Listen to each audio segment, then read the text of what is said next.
In this video, I'm going to break it down for you how we budget and how that helps us save without any pressure, spend without any guilt, and still enjoy the life.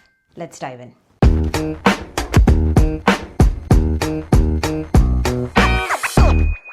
You're not bad with money.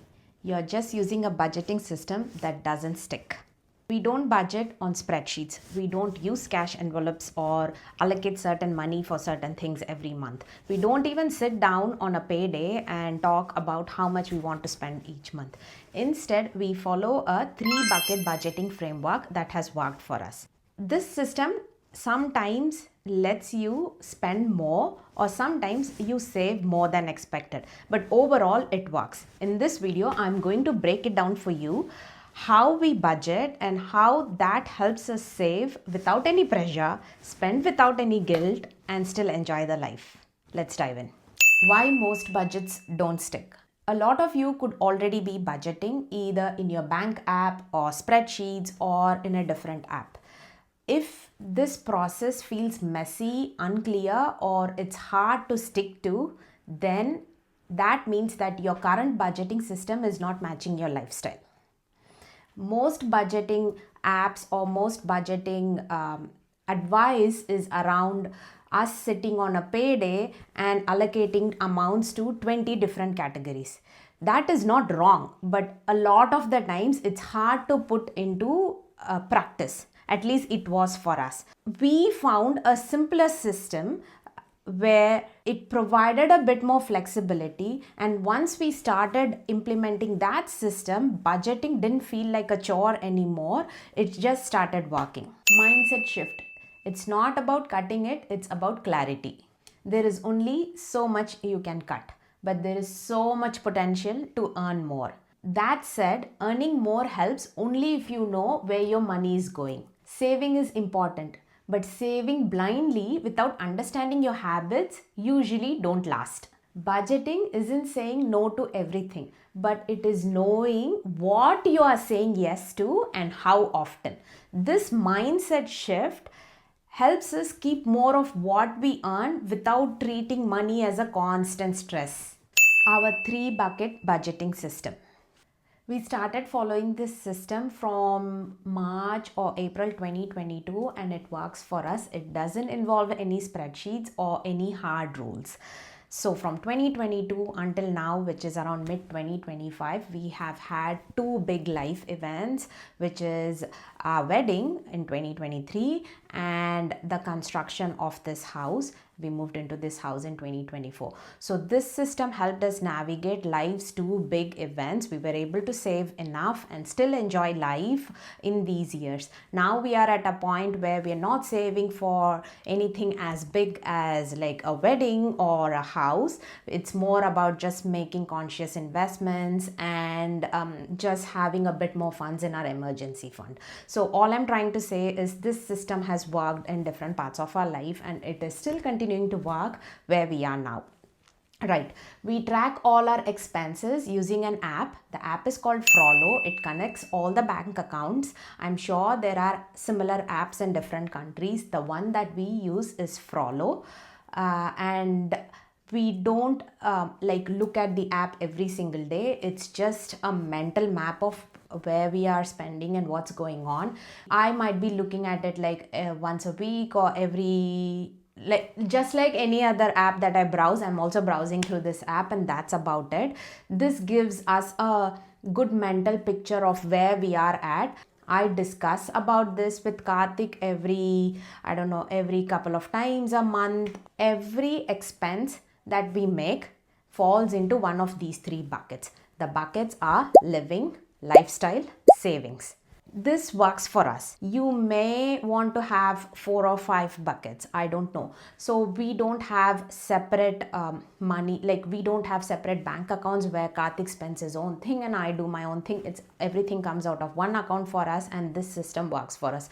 For someone that prefers to have like separate accounts, maybe you could have like a 4th bucket saying personal, personal fun or something like that, or 5 buckets saying like family support or something like that. So whatever works. For example, for us, we just map every single expense against either living or lifestyle or savings, and it keeps things super simple for us. Okay, now let's talk about what goes into living. This is the biggest bucket for us.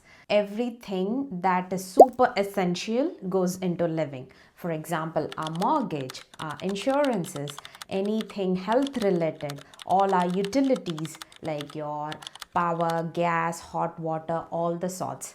What else? Groceries and anything food related, all of these goes into living. When I say food related, just the groceries, things that we cook at home. Restaurants and other things goes into the next bucket. But yeah, living includes all of these: mortgage, transport. When I say transport, everything to do with our cars plus the public transport. Groceries, just the groceries, not like food that we eat outside, just the groceries. And health insurance and other insurances that we pay, like for example house and stuff like that. And anything that is essential for us, a lot, like majority of the expense is in the living bucket, usually about 60% or so, because we have a massive mortgage. So we treat this bucket as our foundation. So the next bucket is lifestyle.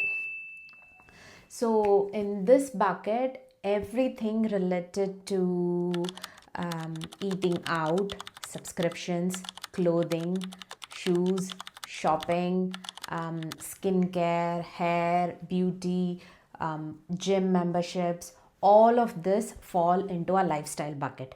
As I mentioned earlier, we don't have his versus hers. It's just one lifestyle pot. Travel also goes into this bucket. So naturally, this bucket is more of a flexible bucket. Some months it's more and other months it's less. But if we had to take an average, I think we spend about 20 or so percentage in our lifestyle bucket.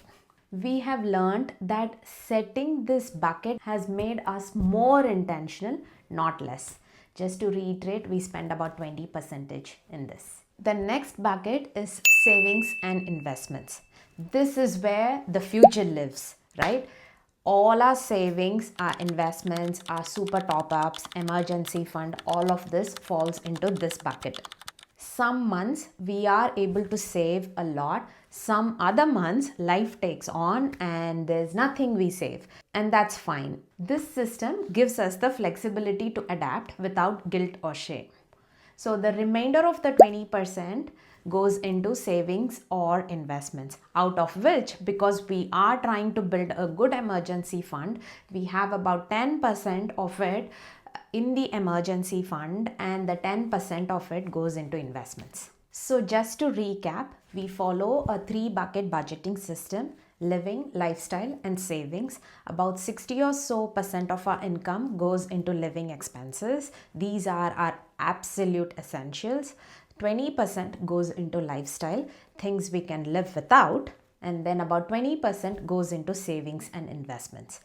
This is the numbers we are working with this year. These numbers look different last year and the year before. So what I'm trying to say is this system has worked for us no matter where we are in our life. How you can start? If you want to try this system, here's how you can start. First, work out what your buckets are. It can be 3-bucket system that I just explained, or it can be more than 3. Just work out what your buckets are.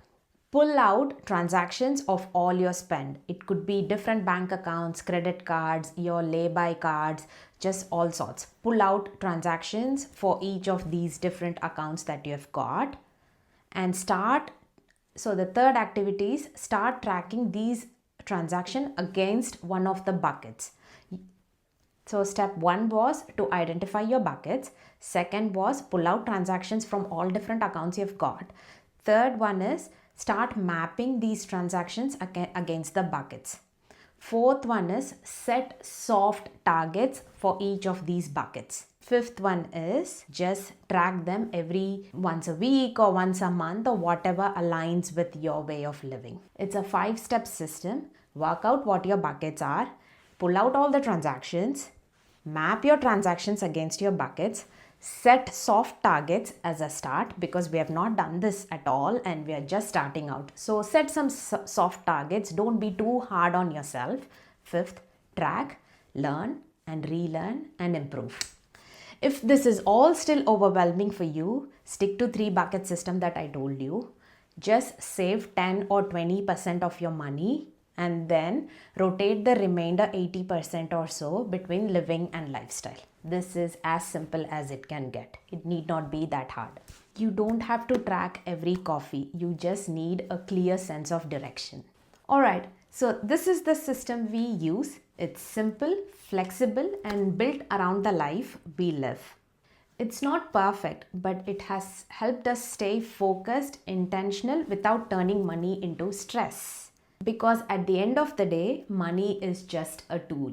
For us, budgeting is about building the life we want, not just managing the life we have.